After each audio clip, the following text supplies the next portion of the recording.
look at your week and think, oh, there is just not enough time between work and kids and everything else? It just feels like you're constantly behind before you even begin. In this episode, I am sharing 5 simple time hacks that can help you take back control of your calendar and even free up 5 hours or more in your week. These aren't complicated systems, they're small, doable shifts that give you breathing room, focus, and sanity.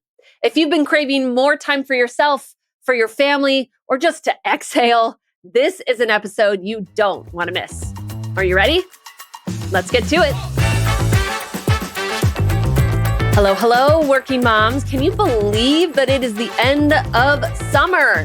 I know so many of you have already started back into school if you have kids that are school age or are transitioning into fall and fall schedules and fall activities and all the things. So know that during the season of transition, you need to be expecting that there is higher emotions for everybody involved, your kids, yourself, people around you, all of the things. I'm certainly experiencing a lot in my own family.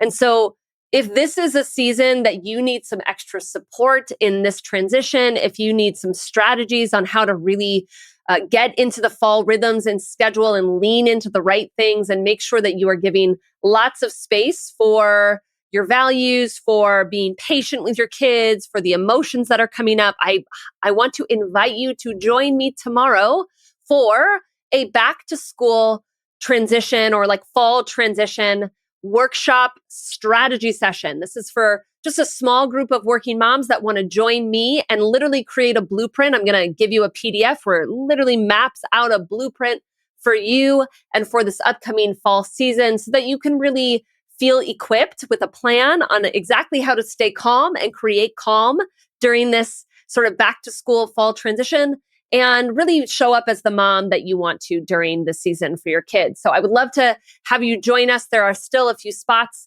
If you want to join us tomorrow, it is at 4 p.m. Pacific time, which is 7 p.m. Eastern time. And there is a link in the show notes for you to join us at that. But today, I want to get into a topic that I don't really talk about a lot. I was looking back actually at the last time I feel like I really covered this topic, and it's been a long time. And there's sort of a reason for that. We're talking all about time management.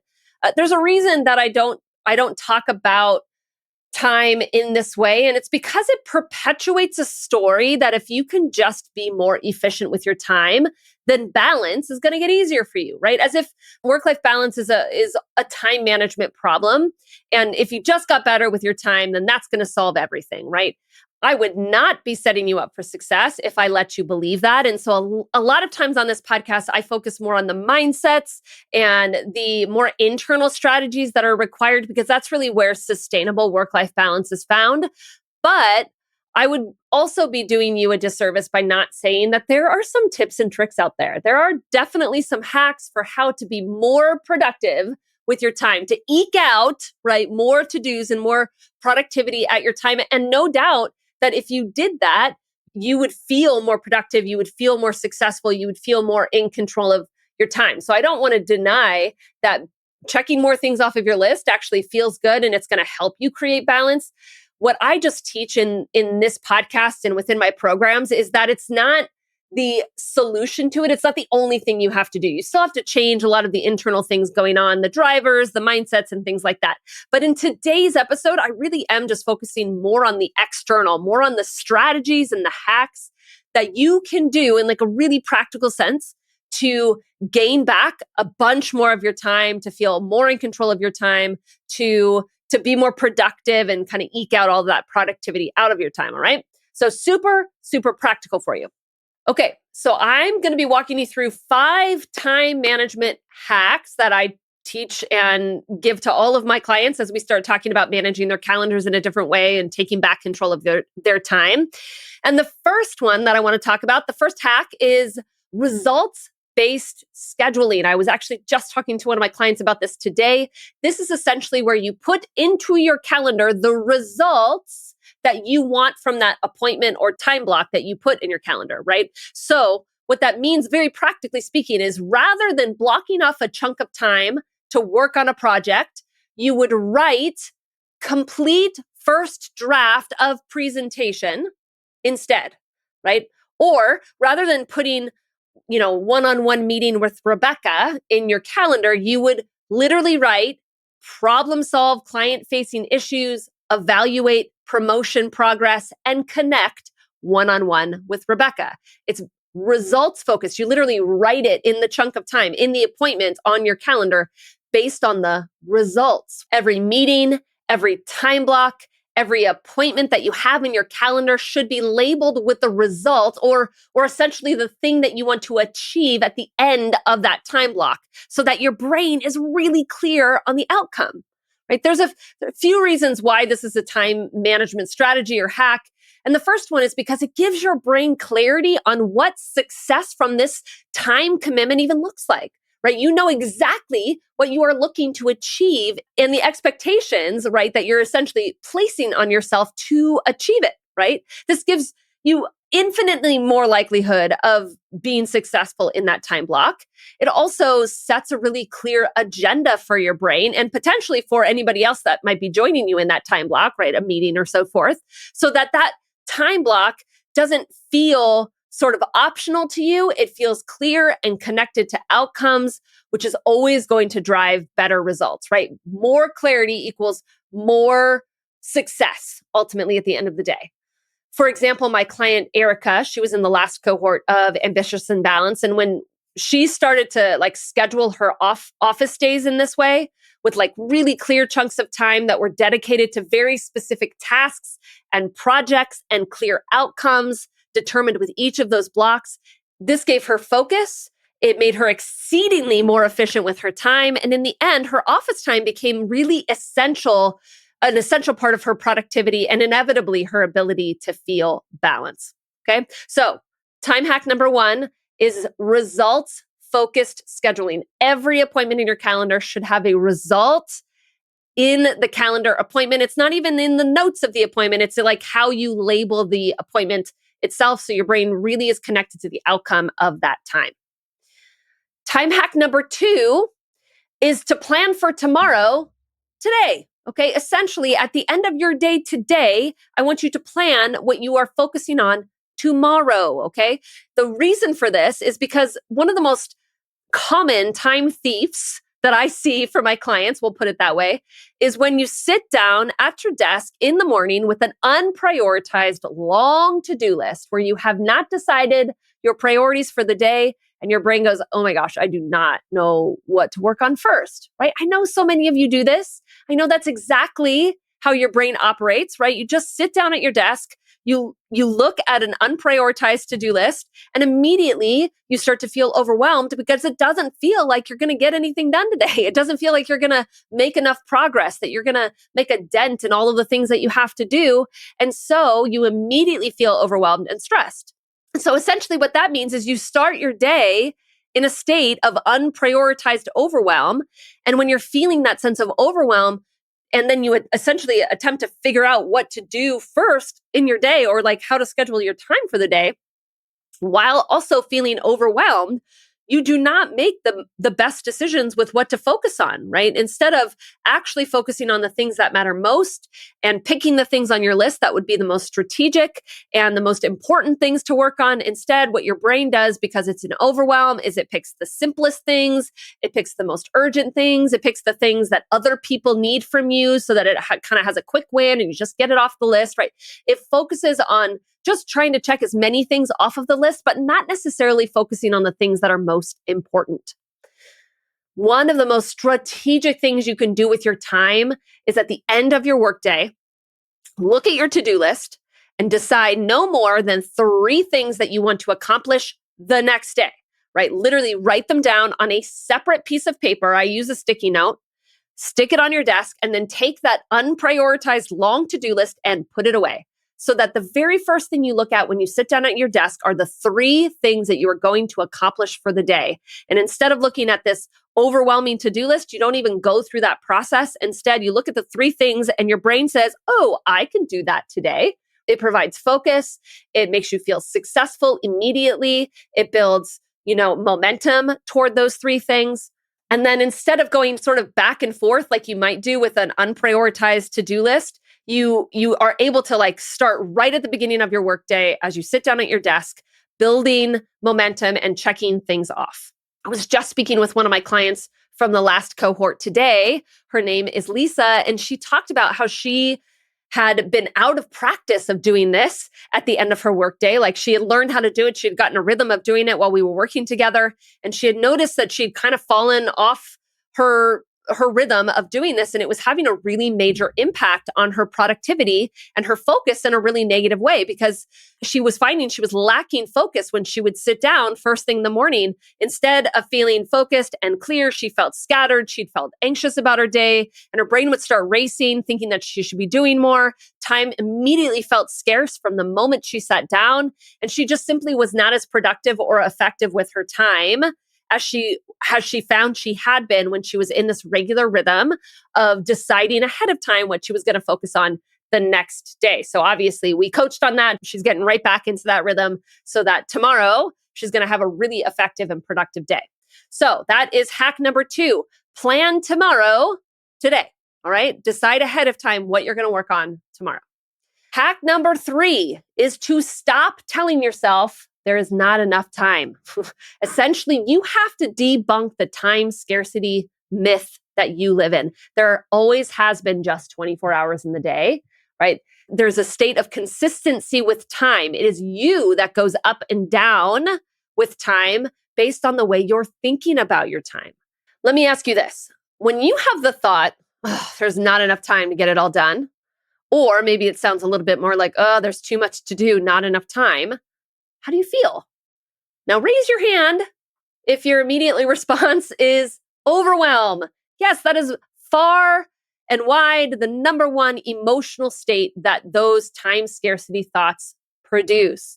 Right? There is always only 24 hours in a day. That fact is a neutral fact. It doesn't mean that there's an excessive amount of time to get things done, but it also doesn't mean that there's a scarce amount of time to get things done. There's just simply 24 hours in the day. You get to decide what you think about it. If every day you sit down at your desk and the first thought is, oh my gosh, I cannot get this all done today. There is too much to do. There is not enough time. You will perpetually create a feeling of overwhelm and stress from the moment you sit down. And that is true whether you have 3 things to do today, or you have a back-to-back meeting day, or you have a clear calendar day. If you continually think there's not enough time to get it all done, I'm behind, you have likely patterned that into your way of being. And so no matter how much time you have that day, that's what you're going to think, and you're going to start your day in overwhelm and in scarcity.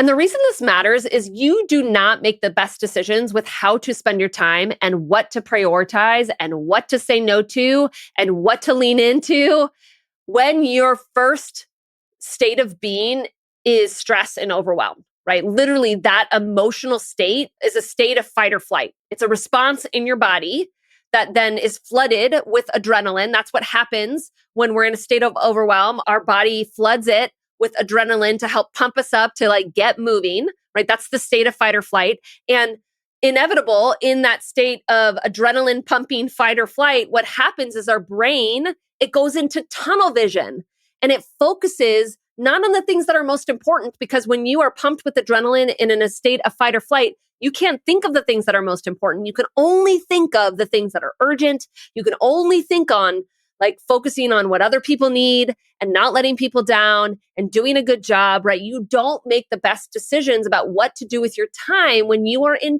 tunnel vision. You are literally experiencing a flood of adrenaline because you're in that fight or flight state, and terrible decision making happens in that state. Which means you have to practice believing that there's plenty of time to get everything done that needs to get done. Plenty of time. You have to flip the script, right? You have to practice believing that you are in control of your time and that you can get it all done. I want you to sit down at your desk tomorrow or the next time you're at your desk, and I want you to think to yourself, I control my time. I get to decide how I use my time. That would be an infinitely better mindset to start your day with than I don't have enough time, I can't get it all done. Right? Literally, that's the mindset you have to be in every single day. And I help my clients cultivate this mindset with all sorts of tools in my programs, right? There's a whole workbook actually devoted to like debunking this idea that you need more time in order to be successful.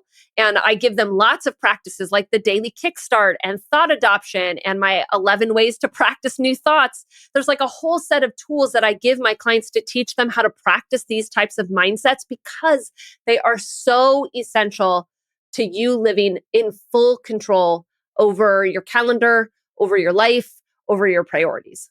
I remember a client many years ago, and I know I have told this story timeless times, and I'm going to say it again because it's such a great example. She started our coaching program saying, I only spend 90 minutes of time with my kids every single weekday. She had like a long commute. She didn't see them in the morning and she'd get home and there was only like 90 minutes she could spend with them because I think they were really little and they went to bed early, if I recall, all those things.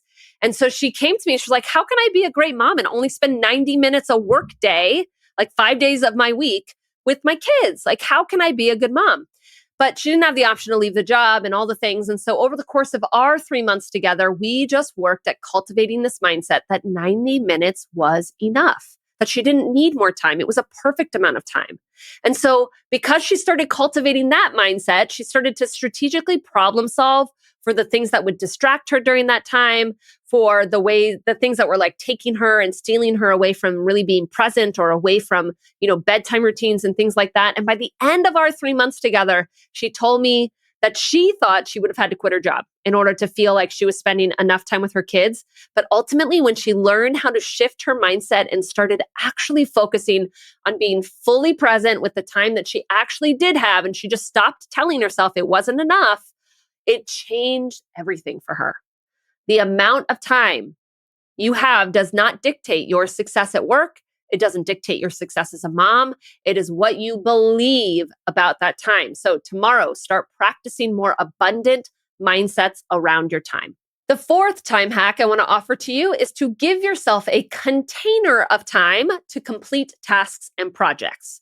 Traditionally, this is called time blocking, but it's essentially where you set aside a period of time in your calendar to work on different tasks. And what I think is really important about this particular hack is that you learn how to complete the task or the project within the allotted time that you've given yourself. Like, you don't give yourself more time to complete that task or project. You finish it within the allotted time.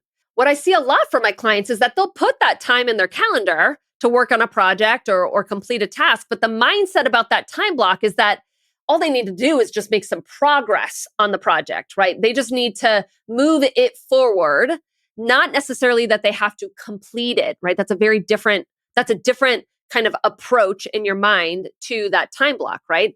And that's sort of the idea. Like, they set aside time to just make some progress on their to-dos or on their particular project versus I'm only going to allow myself 1 hour to complete this result, to get to this result or complete this aspect of a project, right? To complete that first draft of a presentation or to complete my team's performance reviews or to prepare for a meeting or to write that blog or that piece of content, right?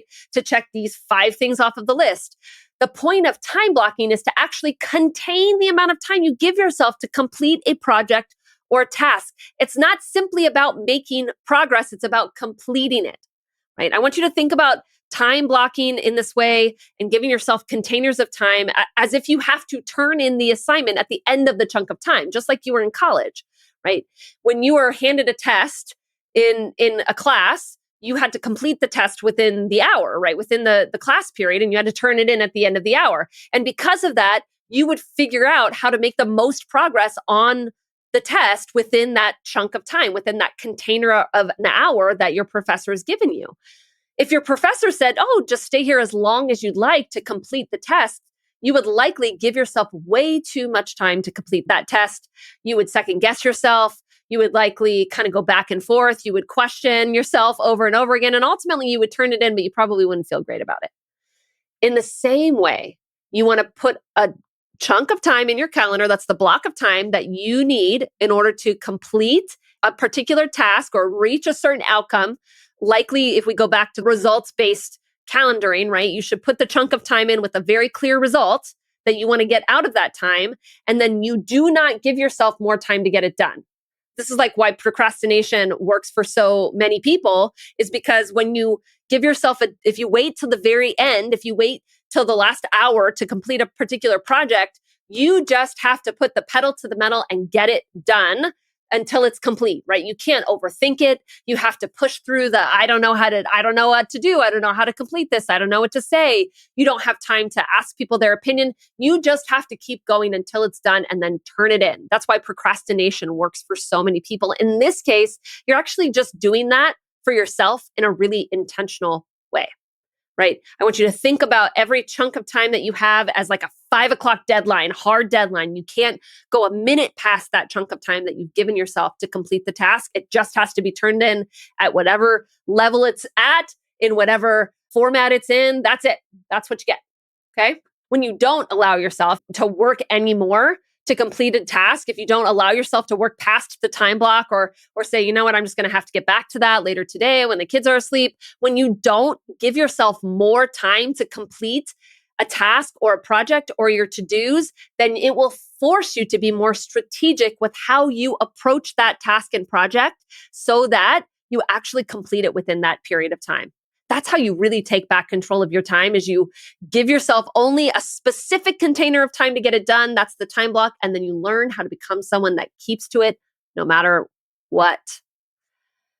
I was just speaking to one of my clients about this today who transitioned a while ago at this point from full-time to 80% time. And when she did that, she realized that she had to be ruthless and really strategic about time blocking so that she actually stuck to that 80%, because she had a propensity to just kind of keep working. And then, she wasn't going to get paid for 100%. She was only going to get paid for 80%. So she really wanted to keep to that. And so it required her to be way more ruthless and strategic with how she spent her time. Time blocking and keeping within those time blocks is required in order to do that. The last time hack I have for you, actually comes from a coach colleague of mine. Her name is Sarah Arnold Hall. She actually has a YouTube channel. I highly recommend you follow her on that. And this came from her. I just love the way she framed this particular hack. It's certainly something that I speak about. I've just never quite framed it in this way. And I thought it was a really useful way to think about time. And it's this: never let your present self make decisions for how to spend your time. Always listen to your past self that has already decided. Okay. So what I mean by that is, if you decide today the 3 things that you want to work on tomorrow, right? You're going to write them down. You're going to put them on your desk, and you're going to sit down at your desk tomorrow and you're going to work on those 3 things. Your present brain is likely going to tell you like you should be doing something else with your time. It's likely going to push back. It's going to think that you should be prioritizing something else. It's going to feel that scarcity of time. But you don't want your present brain making a decision on what you want to reprioritize. Essentially, you don't want to listen to that present brain that is sort of stuck in panic mode and urgency. You want to listen to your past brain that has already made that decision. Because your past brain, or your past self, essentially, it made decisions for what to prioritize today, and it put time blocks on your calendar and priorities on your schedule based on your goals, based on the bigger scope of work that you have to do, based on your values, and ultimately this bigger perspective of success for you, right? Your present self has a very difficult time seeing all those things because it lives in a reactionary state. So it makes decisions based on urgency. It makes decisions based on emotion. It doesn't want to let anybody down. It wants to make sure everybody is happy around you. It doesn't want to ruffle any feathers. It wants to avoid failure, right? And so you never want your present brain to change your past brain's decisions with time. Instead, the things that you put in your past brain, essentially put in your calendar, the meetings, the time blocks, the commitments, the priorities, you want to trust your past self that made those decisions about time, because your past self will always have a fuller picture of what matters most to you than your present brain ever does. Instead, you actually just want to be someone that follows through with your past brain's decisions on where to spend your time and what to prioritize, right? Essentially, decide once and then follow through. Don't keep changing the plan. Don't keep changing the commitments in your calendar. Decide once and follow through. Don't let your present brain convince you otherwise. All right. Those are my 5 time hacks for you to help you regain time into your schedule. My average clients probably gain easily 5 hours if not more, in their work week as they learn to think differently about their time, be more strategic with how they spend their time, and ultimately become people that follow through with their decisions on time, no matter what. I want you to choose one of these 5 hacks and focus on it this week. Doing all of them is going to be super overwhelming. You probably will fail at that. I want you to just choose one. Choose the one that would make the biggest difference, the one that like you went, yes, that would be really helpful. I want you to choose that one and focus on that one this week. Because remember, time management and getting better with how you spend your time and being more productive with your time, it all comes down to being someone that can follow through with the priorities that you set. And if you want some help becoming that person that follows through with their time, is ready to regain time back into your calendar, time for yourself, time for your family, time to be more present, there are still a few more spots in my current cohort of Ambitious and Balanced. We actually don't start until September 17th. So there is still plenty of time for you to join the next cohort. I would love to speak to you about doing that. Please do reach out and book a 30-minute discovery call with me where we will talk all about your struggles with your priorities and your time and exactly how I will help you regain 5 hours, if not more, back into your calendar each and every week. There's a link in the show notes for you to book that 30-minute call if you haven't done so already. It is almost September. So I want you to spend these next 4 months really learning how to be in complete control of your calendar and your priorities so that you can experience sustainable balance from here on out, all right? So if you haven't booked that call, go to the show notes, click on a link, 30 minutes, we will figure out exactly what you need in order to become the ambitious and balanced self that I know you can be. All right, working moms, until then, let's get to it. Hey, working moms, if back to school season already has you feeling rushed, exhausted, or like there's not enough time in your day, then I've got something that's going to change all of that. I am hosting a brand new set of back to school strategy workshops, 60-minute live workshops specifically designed for you.